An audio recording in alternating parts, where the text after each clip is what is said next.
दोस्तों, कभी कभी लगता है कि तकनीक से हम विकसित हुए, सभ्य हुए, क्या हुए मुझे पता नहीं। फिर कभी कभी कुछ घटनाएं सामने निकल करके ऐसी आती हैं कि ऐसा लगता है कि ये चीजें ना होती तो बेहतर होता।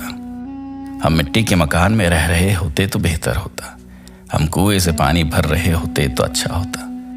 मटके के पानी से हम पानी पी रहे होते ज्यादा अच्छा होता। उतना ही खाना बनता जितनी जरूरत थी, फेंकने में तो नहीं जाता। कितनी ही चीजें हैं। फ्रिज और हमारे दिल, ये ईरान का एक सच्चा वाकया है।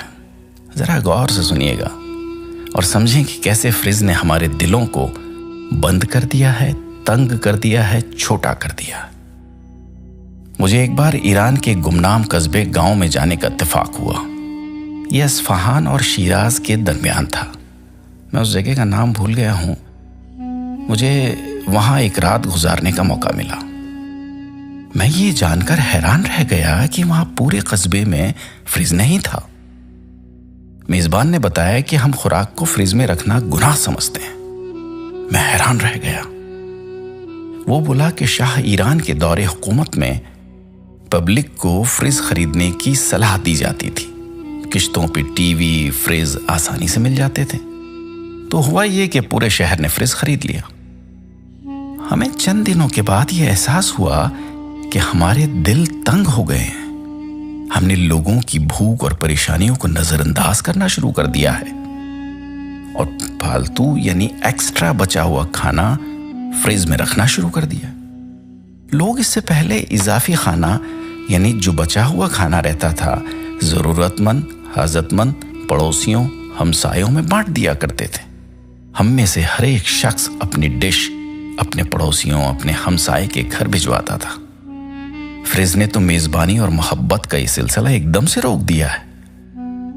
फिर हुआ यूं कि हमारे इमाम साहब ने एक दिन पूरे शहर को इकट्ठा किया और फ्रिज को हराम करार दे दिया।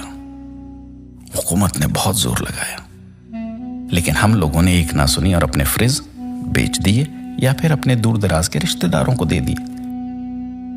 वो दिन है और आज का दिन हमारे कस्बे या गांव आप कह लीजिए, वहां पर फ्रिज वापस नहीं आया। अब मैंने उत्सुकतावश पूछ लिया, इसका क्या फायदा हुआ? वास्कर बोला, हमारे पूरे गांव में अब कोई शख्स भूखा नहीं सोता। लोग भरपेट खाना खाते हैं और बाकी खाना किसी मिस्कीन, हाजतमंद या भूखे को दे देते हैं। हम लोग हमारे पड़ोसियों में, हमारे हमसायों में खाना बांटते हैं और यूं पूरे गांव में अब कोई भूखा नहीं सोता। दोस्तों, मैं ये नहीं कहता कि आप अपना फ्रिज बेच दें, अपनी सुविधाएं सारी त्याग दें, लेकिन कम से कम उन हाजतमंदों का, उन भूखों का, उन जरूरतमंदों का तो ख्याल करें।